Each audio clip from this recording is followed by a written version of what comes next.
Alright guys, so this video is another Patreon request, and as always, if you'd like to have a Patreon request done, just hit the link below, head on over to my Patreon where you guys can start sending me requests for videos to do videos for here on YouTube after hitting the 4th tier. That will change in a little bit, probably at the end of February. I just kind of needed, things have been kind of hectic, obviously, as of late, so I just kind of needed to stay on the 4th, keep the 4th tier at least a little longer. Though I don't think I'll have it probably be gone by the end of February, so if you want to wait, that's fine, but if you want to have a request done now, hit the link below. Anyway, so, what was I going to say? Oh, right, the reason we're here. Anyway, so this Patreon request comes from Christopher Rosa. And Christopher Rosa asked me, this was one of their requests in that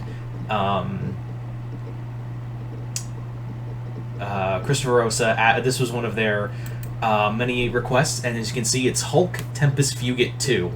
Now, Hulk Tempest Fugit 2 is basically based off of a... I'll probably think of a better name, by the way, for this title.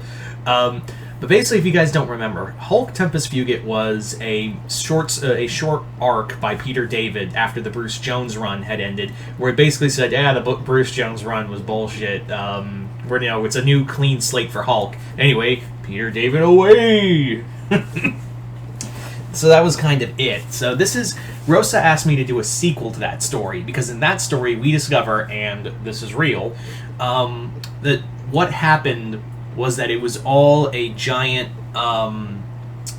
retcon island. Literally, that's what it is, retcon island. But it was a dream state created by Nightmare, who managed to break into the living world and create this island after 9/11. I'm not joking, that's exactly what happened. I had to, stop for a minute because I'm like, wait, what? Literally an island of fear was made because the dream state was so horrible it shattered after seeing the events of 9/11, which understandable, but I'm like, what? So, Rosa asked me to do a follow-up story to that, because there were some loose ends that I don't think ever got tied up. So, yeah. Also, for shits and giggles, we're going to set this as a lost story in the Immortal Hulk era. So we're going back to Al Ewing's era of Hulk. And also, this kind of fits in the I was thinking the current Donny Cates run of Hulk, but I was like, it's kind of hard to do that. He's off-world. Also, that's pretty self-contained. Here in the Ewing run, Al Ewing run, we can easily do something with this. So anyway, so this is set, like I said, during the events of the Immortal Hulk era, and in this, Hulk was in the middle of battling one of his older villains, the Bi-Beast. He was battling a villain, one of his older villains, the Bi-Beast. And during the fight with the Bi-Beast, Hulk notes, "Dude, you've been dead for a while, man. Where did you come from?" And he's like, "From a nightmare." And that's when Hulk finds himself waking up in the middle of deep underwater, and he pulls himself out. He swims to the nearest surface, and he's like, "Oh hell!" And yes, he immediately knows he's back on this island, and he's like, "God damn it! I thought this place was gone." So yeah. So Hulk is basically he already knows right away that this is night, and he already is shouting to Nightmare "Where are you? Nightmare, I know you're here." What he does get, however, is an answer in the form of a version of the Thing, and he's who punches him and is "It's clobbering time, Greenie," and he's like, "Oh, you're very right, Ben, because here's the thing. This is you, because here's funny thing. Here's what it's always been.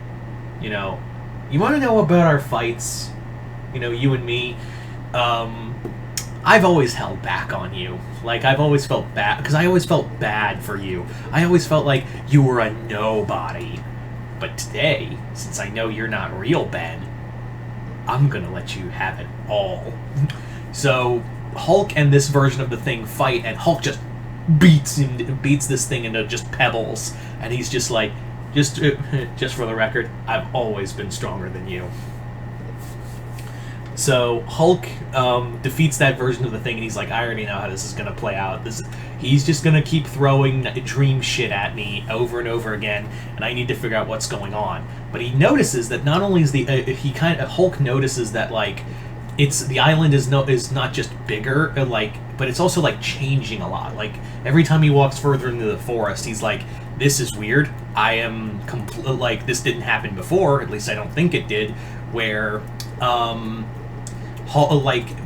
the island territory just keeps changing and morphing around every so often. Like, it's just changing and altering every so often, and he's like, oh hell, it's probably gotten stronger, and he needs to figure out, he wants to find Nightmare and beat the shit out of him. So Hulk goes further in the island and encounters other foes from his past, like, again, the Bi-Beast, the Glob, the Missing Link. I'm talking about some real, like, the Cobalt Man, and Madman. Like, these are like if you don't know any of these Hulk villains, you'll be forgiven. But these are Hulk villains from like the 60s, 70s era of Hulk. And he's just being attacked by classic foes left and right, and he's like, I haven't seen these guys in like years. So Hulk's fighting his way through them, and he's just like, I feel so good that I get to like do what I always wanted to do with them. Fucking murder them. And of course, if you're thinking, well, Hulk doesn't kill, yeah, but this is Al Ewing's run. This is Devil Hulk.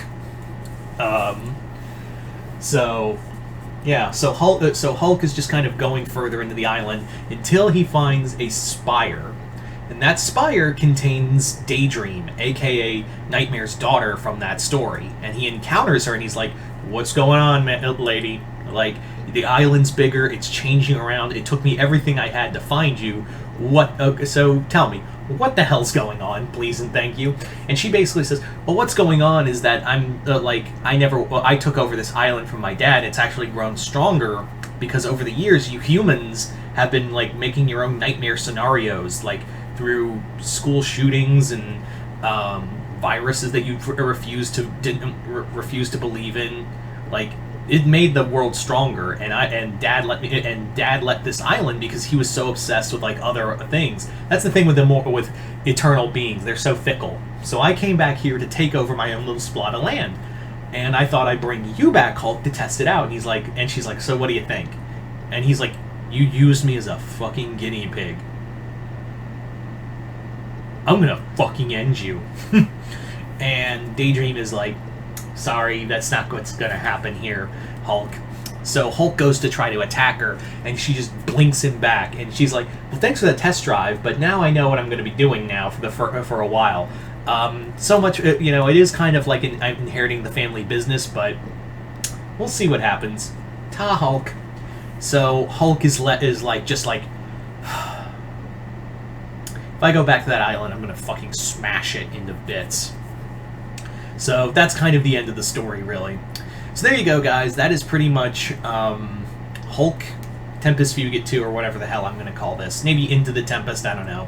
But you guys tell me in the comments below, what did you guys think of this story? Did you guys like it, hate it? Comment below, let me know. And once again, I'd like to thank Christopher Rosa for this story idea and this Patreon request and continued patronage. And like I said earlier, if you guys would like to have a Patreon request done, just hit the link below, head on over to my Patreon, where you guys hit the 4th tier and send me requests for videos due here on YouTube. But other than that, hope y'all enjoyed this. I'm Mr. Multiverse. I'll see you next time in the Multiverse.